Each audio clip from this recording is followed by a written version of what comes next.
McVey's with us in the studio now to go through some of the stories that have passed you by, possibly in the week. Good morning, how are you? I'm feeling very good. You're looking lovely and sparky and bright. Are we? Yes, Are we? I'm feeling the energy off you and now feeling alive. Oh, I'm glad. Well, I don't know how. We've been up so many hours. But, we haven't got a holiday to France, so we're feeling all right. Many people are having an absolute, torrid day, trying to work out what to do. Awful, do they go on holiday and quarantine when they get back and just suck it up? Do they try and cancel their holiday? Do they just take the financial hit, rebook something else? I mean, it's been a headache not only for them but for the travel industry as well. Yeah, and it is a nightmare. And following on from that, as you say, talking about the aviation industry itself, this week, a big story this week, and it's been a campaign running on for some time by the MP Henry Smith, who's chair of what we call it the all-party group for the future of aviation, and he's saying, what support are we going to give the aviation sector if we're going to be changing it a stop-start? They think they're going to get back on their feet and then they're not. The aviation industry has absolutely been decimated by COVID. For some part of last year, it completely collapsed by about 90%. Nobody was travelling anywhere. Think about the jobs, think about the livelihoods of people. So it's what is the support that we can do to carry on going forward? If we've had to close down a sector, we have to support that staff. And so people are calling out, one of them, but actually Henry Smith's leading it with about 80 MPs. And he's saying, therefore, furlough must continue longer for that sector because we're keeping it closed longer. Yeah, and I think the point is, and the saddest thing of all is that the industry thought they were getting back on their feet or would be able to this summer. Again, we're hit with this news today and more disruption in the Balearics and wherever else. If we're being honest, this is going to be happening for some time. Yeah, of course. This isn't going to change in September, and as long as it goes on, you do have to support the people. If the state has closed something down, the state there has to support it. Other things are getting back on its feet. I would say that Freedom Day, yes, let's get going, let the economy going. If there's other bits that can't, then you protect those people. It's really difficult, Esther. Have you booked a holiday abroad? No. I didn't because if I'm being brutally honest, I'm probably one of those people who thought I can't have an extra 10 days at the end of my holiday where I might have to be quarantined, and so I thought I won't go away. And to be fair, last year when I got married, I had booked a flight to France. I was planning to go away. That's where my honeymoon was going to be, but my flights and everything were cancelled last year, and so I've never... So you've not honeymooned? I've not honeymooned. I am yet to honeymoon. Well, I did get to Wales. I did. I had 2 days in Wales. I had 2 days in the Cotswolds. Oh, 2 days in Wales, 2 days in the Cotswolds. So 4 days. Because I was looking forward to, I would get a honeymoon wherever in France or wherever it was. So I just had a short break, supporting the country with a staycation. So maybe abroad next year. But not this, and no, I haven't booked anywhere. Yeah, but I'm the same as you. I mean, a lot of people can't afford the time or the money to, as in... But equally, I think... To do the isolation. I mean, and also, it's time off work, bloody-blah, isn't it? It's just... But not only that, I mean, to me, a holiday is meant to be about being relaxed. It is.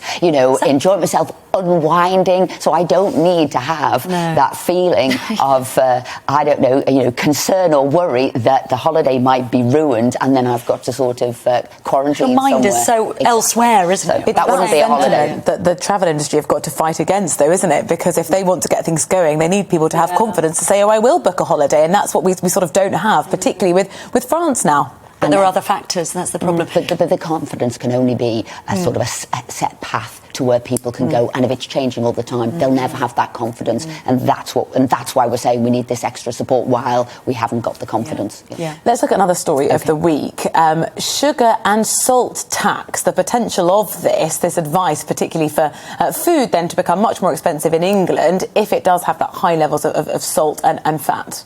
Well, we'll be talking about that a little bit later, 10 till 12, as you know. Myself, Caroline Flint, Tonya Buxton will be talking about that, and this is obviously the latest report from Dimbleby about what's going to happen, what should we do. I personally don't believe that the way to go is to tax add, a price increase to people's food bill, so some of the poorest people will be paying the most for their food. I don't believe in people telling you what you should and should not have. I do believe in education, though. I do think, you could educate, inform people. Children should learn how to cook at school, what's value for money. But to say now that what we're going to do is charge the poorest people more for food because we don't agree with what you're eating, I don't think that's the way forward. I think there are better, more sensible ways. And we're talking hundreds and hundreds of pounds on the food bill for some of, what are those better, more sensible ways? How do you encourage a population to eat less of that really processed food, or get manufacturers to change their recipes that don't then have those they're high already levels they're already doing that. And by the way, when you're talking about high salt and sugar, lots of food is getting incorporated into this. 40% of food that is being sold. I mean, you've heard the ridiculous stories. The hummus would be in there, nuts would be in there, lots of things would be in there, which would increase the food bill, and that can't be the way forward. So I think it has to be looked at. And like I said, education at school, cookery classes, food classes. I know there was one more story. Do I have time? Yes. Cladding, it's so important. Please do. Yeah. So cladding is an issue I don't believe is going to go away. And I say, it's been in the news for some time. I know I wrote about it this week in the Express. 650,000 people are affected by cladding in leasehold properties. Nothing they have done wrong, but they're now fined. They are a mortgage prisoner. They can't sell their home. They can't get it insured.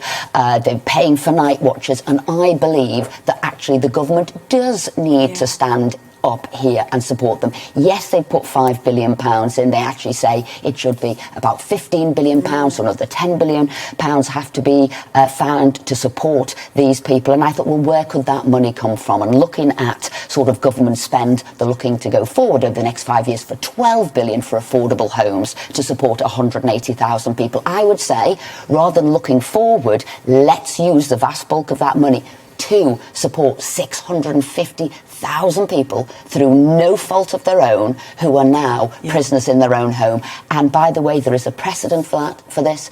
In 1984, Margaret Thatcher brought through the Housing Defect Act. They supported people with the prefab houses then. We need to do the same thing. So cladding isn't going away, and we need to do more to help those people. In fact, our very own Rebecca Hudson is one of those people living in a block with the same, and she was telling us about her neighbours, which was a really sad story about the fact that they had a baby in the pandemic.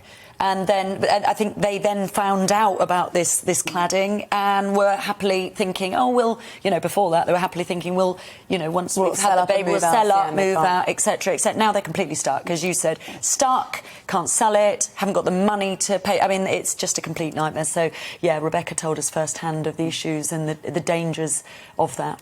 And a little bit later on, I said, with those three, we will be talking, she's here front page, we will be talking about Brittany and this very peculiar